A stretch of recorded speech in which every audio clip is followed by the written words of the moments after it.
Good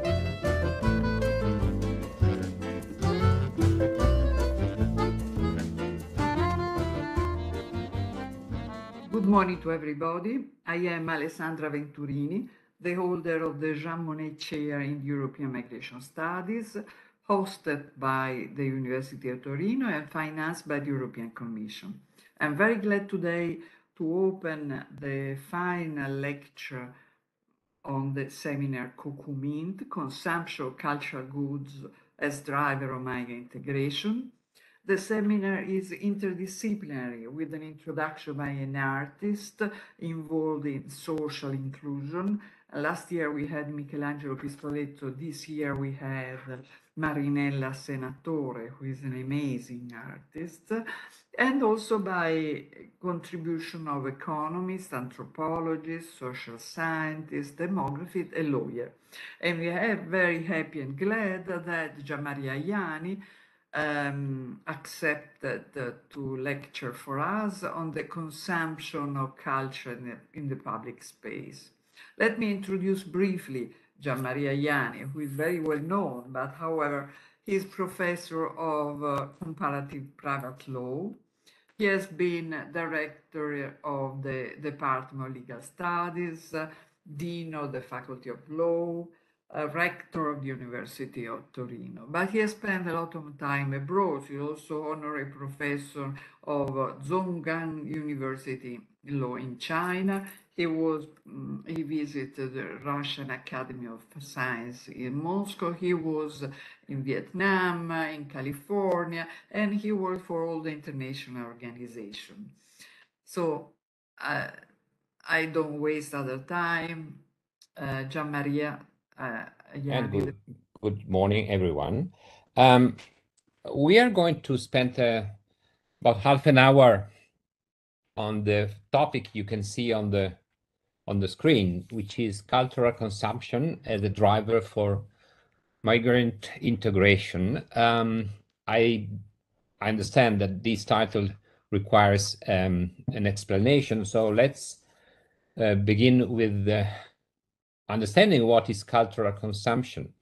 Cultural consumption is, in the literature, is usually considered to be the consumption of goods and services having primarily aesthetic functions and only secondarily instrumental uses. That is one quote from Martin, who wrote an interesting book, The Rise of Cultural Consumer, in 2007.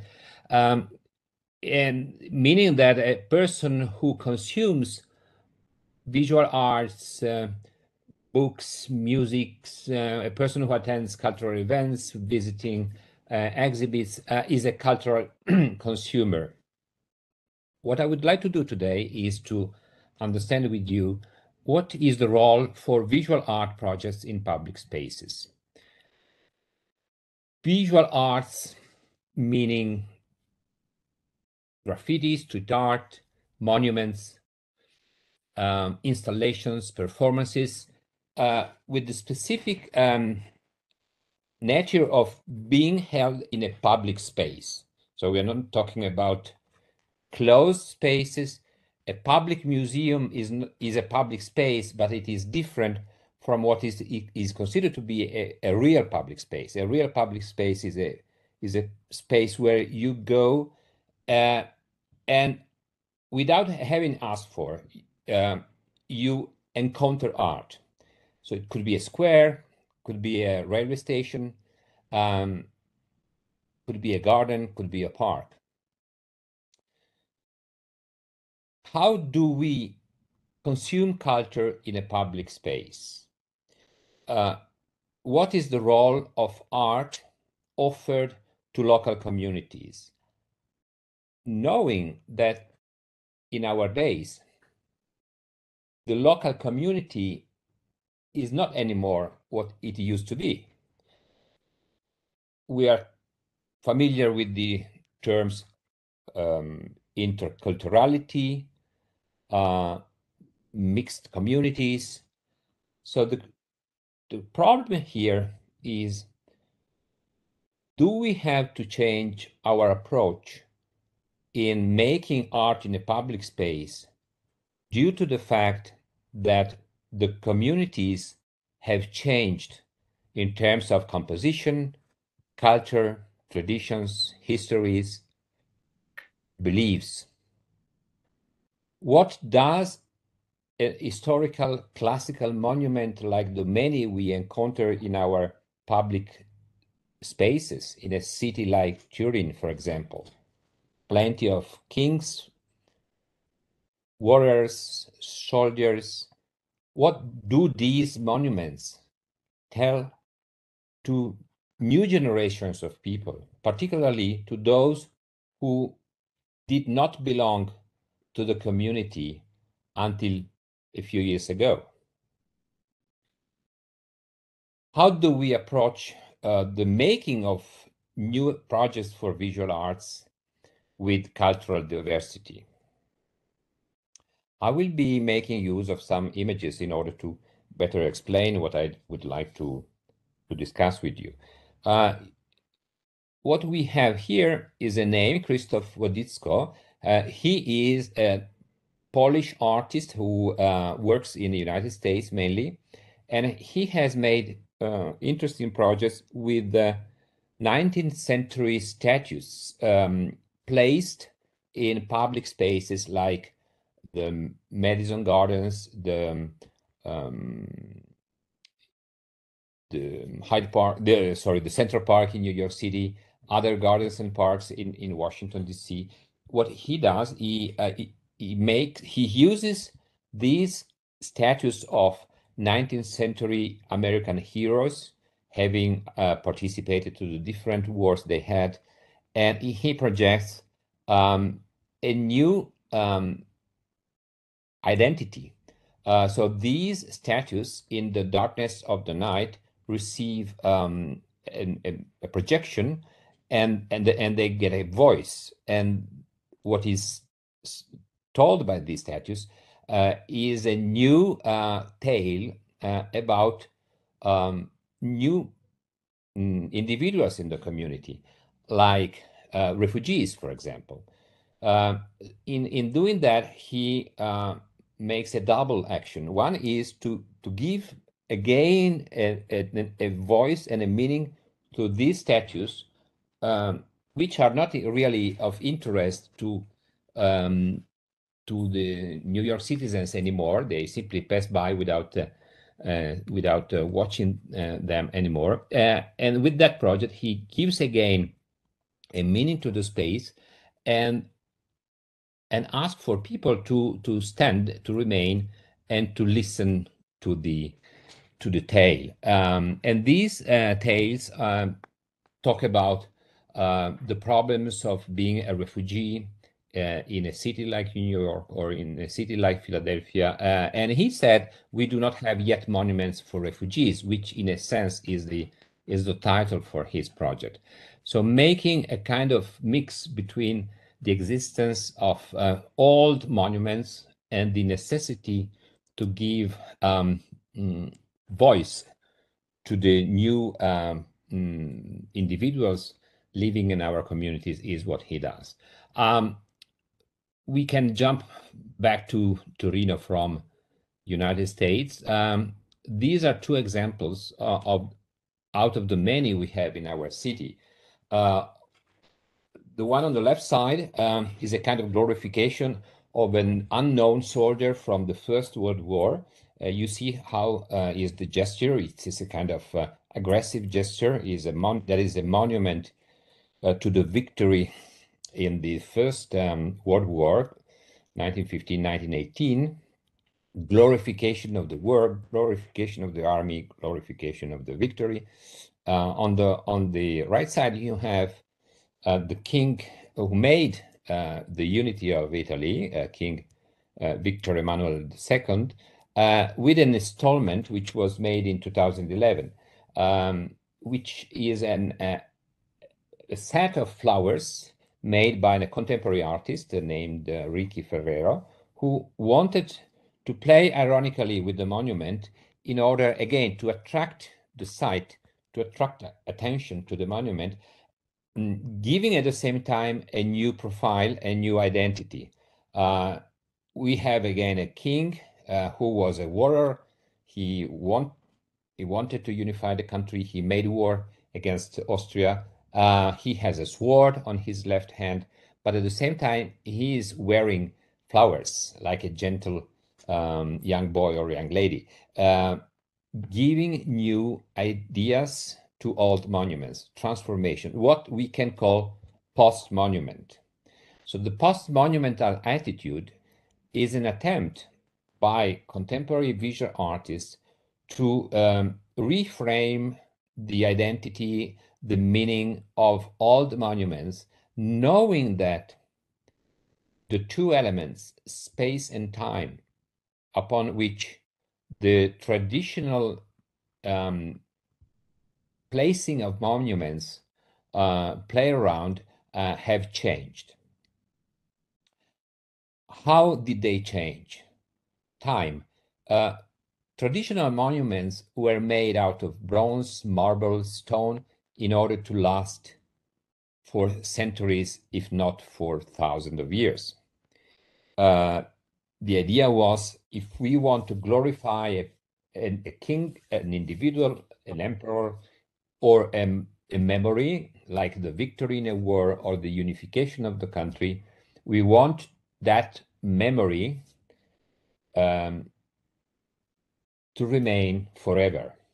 So monuments were made in order to stay there in a space for an unnumbered period of time.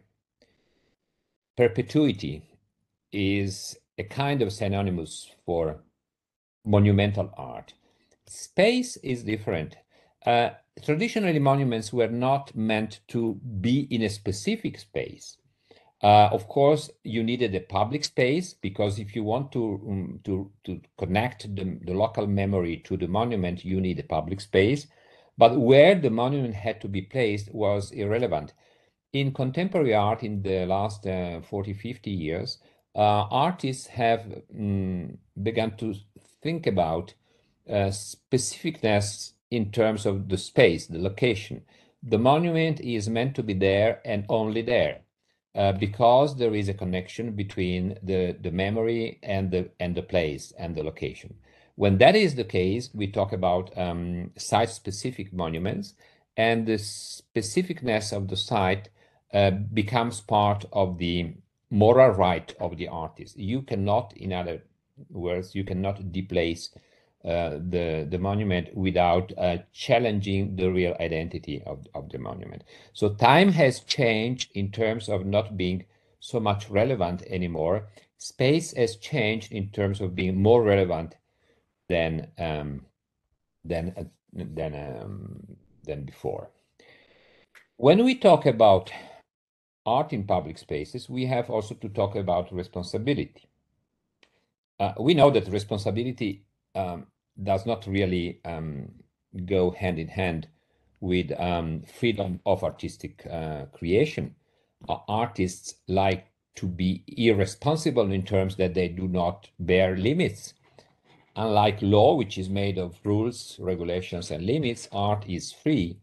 And that is even a constitutional provision in Italy. Art is free and its exercise cannot be limited. So why do we talk about social responsibility? Because there is a difference between setting something with an artistic meaning in a public space or having that closed in a museum or in an exhibit. The difference is connected to the reaction from the public. When you go and visit an exhibit or a museum, you want to do that. You pay a ticket, you enter. There is an attitude which is active from your side. When you encounter something in a public space you never asked for, you are passive, you are receiving something. And here is where responsibility plays its role. Can you, as an artist, can you, as a local administration, use the money paid by local taxpayers to make provocative art in a public space? That is a tricky question, because If you consider that art is free, the answer is yes. If you consider that public administrators have a responsibility in terms of how they do spend public money, the answer is not immediately yes, you can do it. So social responsibility is an attitude which tries to remain within that difficult equilibrium between the recognition of freedom of art and the understanding of the limited responsibility for the commissioners, the local administrators commissioning art, and even the artists. There is a power of art in public spaces which is stronger than the power of art in a private space. Some of the elements of that power are traditional, like the capacity to keep memory alive, also the capacity to attract feelings like rage against the enemy, like compassion. Some monuments have been set not only in order to remember, but in order to heal public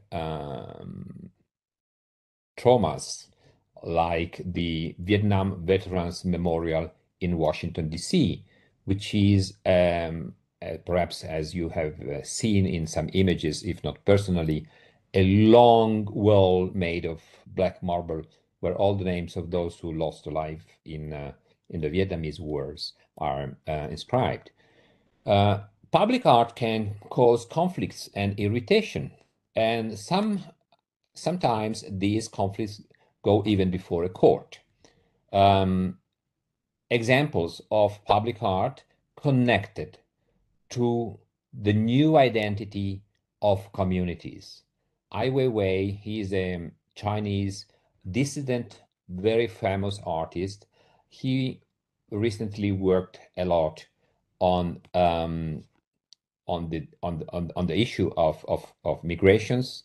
That is, as you can see, a huge boat with all these anonymous figures represented over there, and that can be inflated with air. So at the moment that huge boat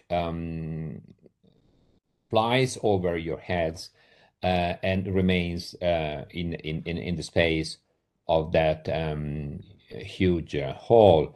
That is another element where, in fact, Ai Weiwei combines aesthetic and political message.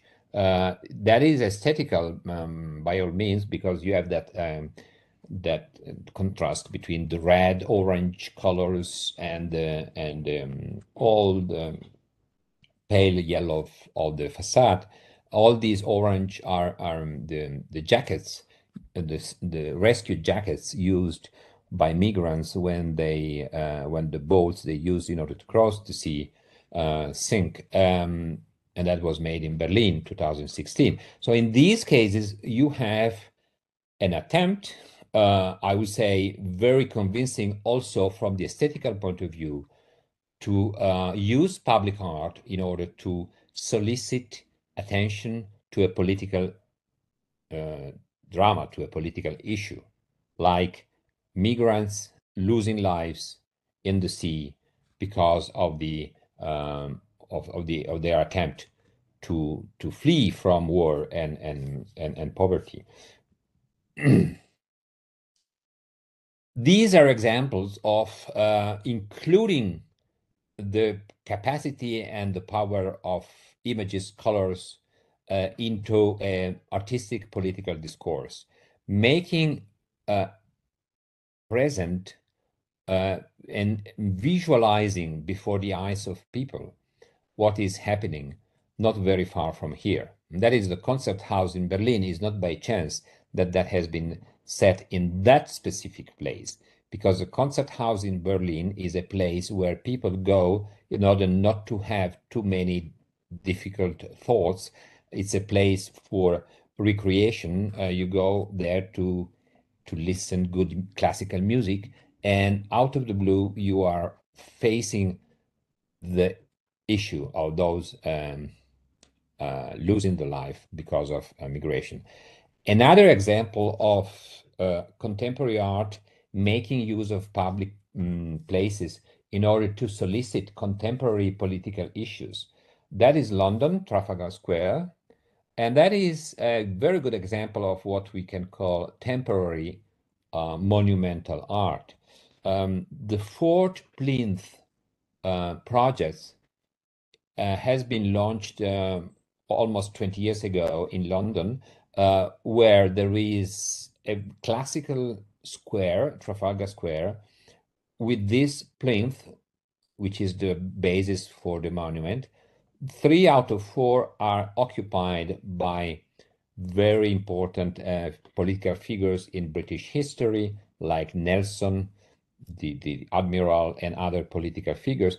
The fort has remained empty, so it is used for yearly based projects where an artist is considered to be the winner by a committee, choosing the more relevant project for that place. And that is changed every year.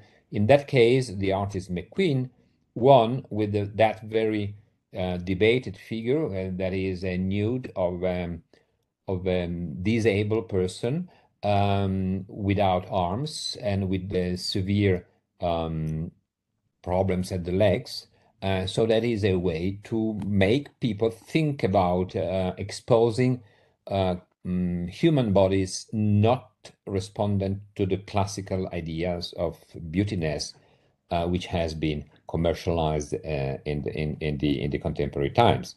So again, there was debate. There were voices against, saying you cannot do that to the public because in a public space you are not you have not asked for seeing these, and the artist said that is exactly what I wanted.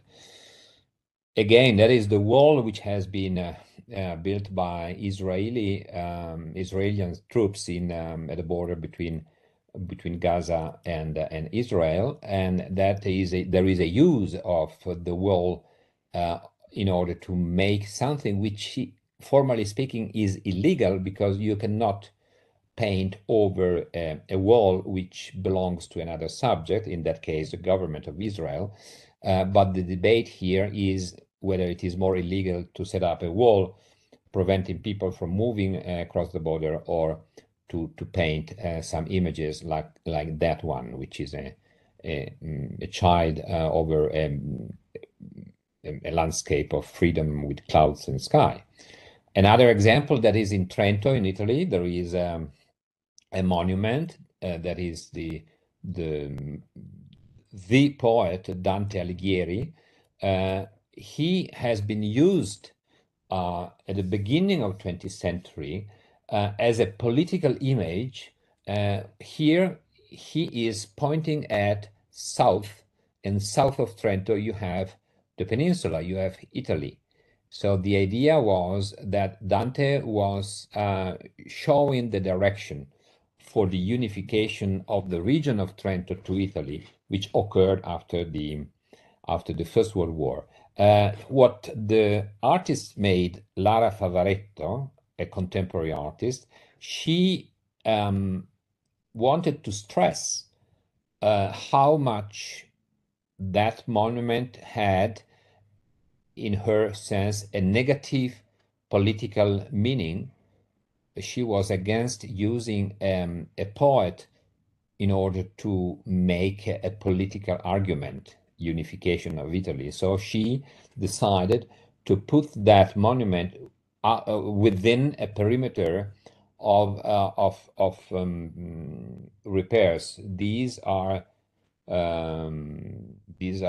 is a wall made of sand and bags used in order to protect soldiers from enemy hits and shells. So that is, again, an attempt to give a new meaning to an old monument, putting that in a critical context. Another example, we go to London now.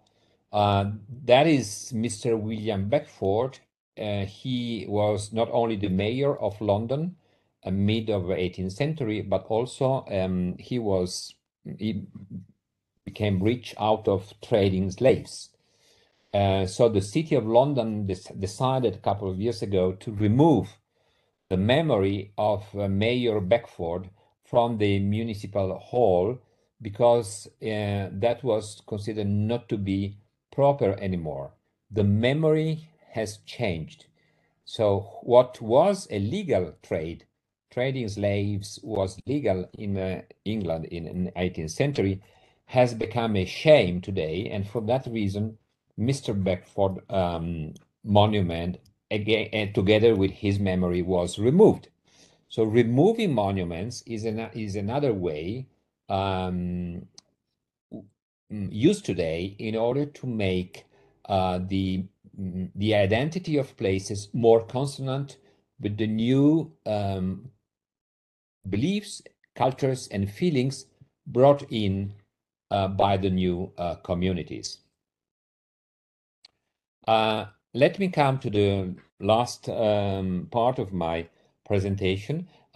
Until now, I have stressed the multified role of monuments and how in the world there is a general understanding of the necessity to provide a new meaning in order to make these old monuments significant to the new communities, where the new communities can be new simply because there is a change in the generation. So young people are not anymore interested in understanding the importance of all the heroes from 19th century, or because the new communities have become new out of the change in the composition of the community. So more people coming from abroad, mixing cultures, languages, and the like. In fact, if you belong to a local community and you pay local taxes, you somehow have a right not to be ignored in the making of public art, of visual art in a public space. Let me come to the specific Italian case. In Italy, we have a law which was adopted in the 40s during the Second World War in 42, and then it was renovated in 49. And that law, which is still in force today, foresees that 2% of the budget for public construction must be set aside in order to pay for monumental art in order to embellish the site. Practically, if there is a new building like a railway station or a court of justice, you have as the local municipality responsible for the construction, you have to set aside 2% of the total value of the construction to be spent in a project of public art. That was a good idea, which has been widely used in Italy. Something happened in the 70s. In 75, there was a modification in the law excluding schools from the application of the law, meaning that for new schools, there was not anymore for new school buildings, there was not anymore the duty to set aside 2% of the value for projects of public art. And that was confirmed for university buildings in 78, which was, I would say, a real pity, because a big opportunity was lost. If you look at this graph, which is in Italian because of the source I brought it from, between 65 and 85, about in these 20 years, so in 75, 78 is where these amendments took place. There was a huge increase in the public investment for building schools and universities due to the to the increase in the number of students. That was the boom, the generation, and they became university students mid of the 70s.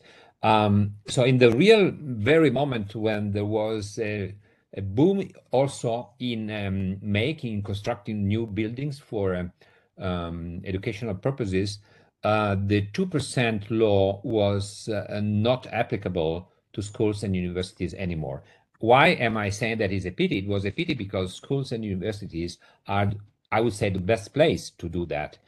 So as a result, some universities tried to use their budgets in order to continue public art projects. That is an example taken from the University of Torino, where in 2016, we asked Velasco Vitali, who is an artist, to make an installation in the court of the main historical building of the university.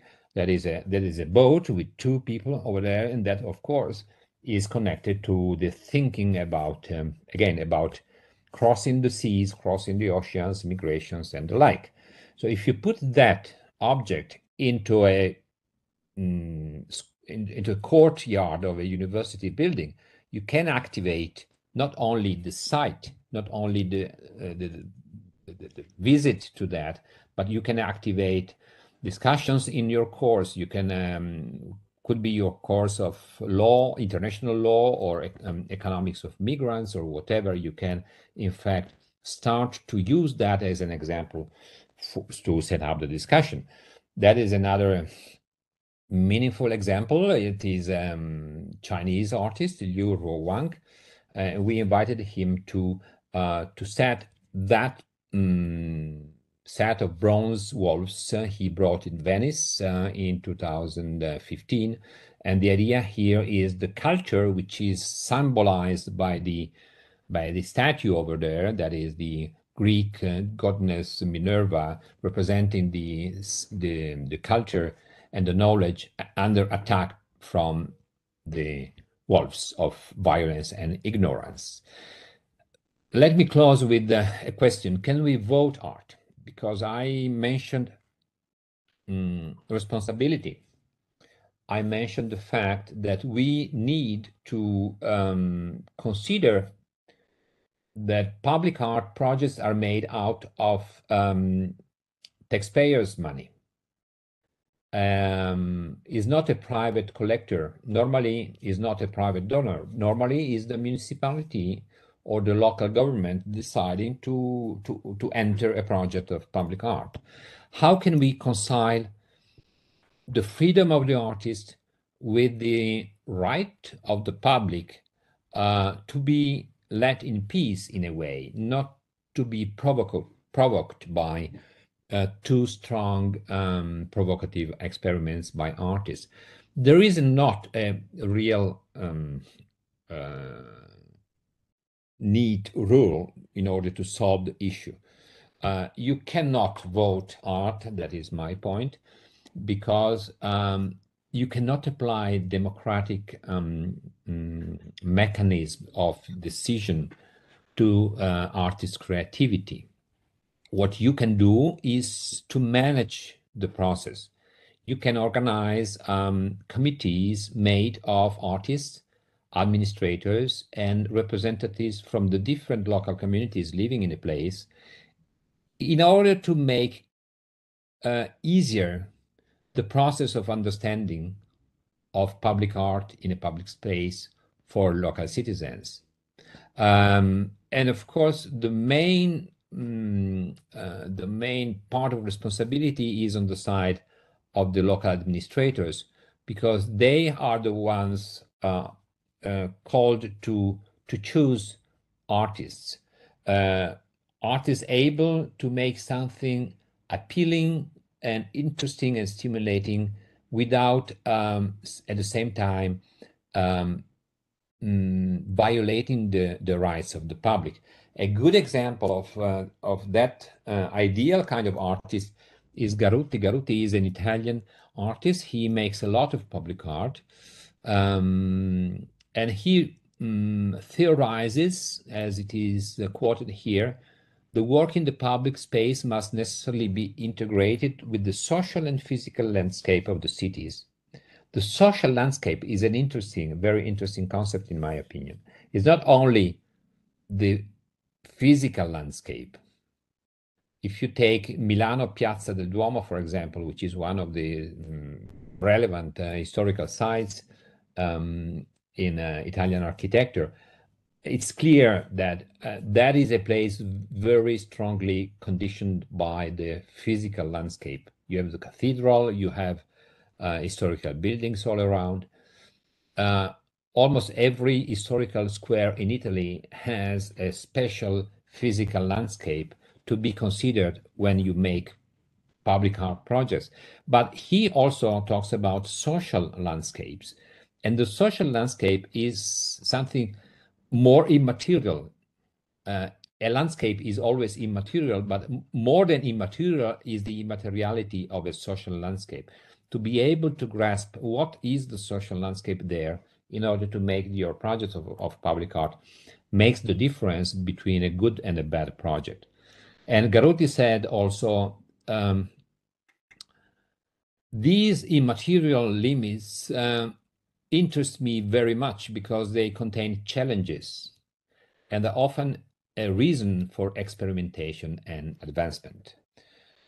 I close here with the quote of that interesting image by Adrian Paci, who is an Albanian artist. And he made a performance in a Centro di Permanenza Temporanea, so-called CPT, where they've changed the name, but these are the places where migrants without papers are confined for a period of time in order to scrutinize their applications for a permit of permanence or residence in the country. And the project was made of a very interesting video. The link is here, where you see all these people having ended their migration in one of these centers, walking in the emptiness of an airspace of an airport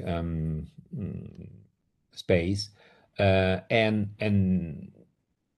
climbing over the stair, like walking in order to catch a plane, but in fact there is no plane, which is not only a metaphor of the destiny of many of these adventures. So thank you very much for having participated in this intervention. I hope that somehow clarified your ideas and help you to understand better what is a public art experiment in our public spaces. Thank you. Goodbye. Gian Maria, thank you very much. We have a couple of questions to ask you. Yes, please. You download the slide so we can see you full screen. Okay, you see, in the past, when we thought at the traditional art, the beauty was the center, the attention. So the social responsibility was less important. The beauty was the only reason to have a monument in a square. The message problem was much simpler. Now the social responsibility create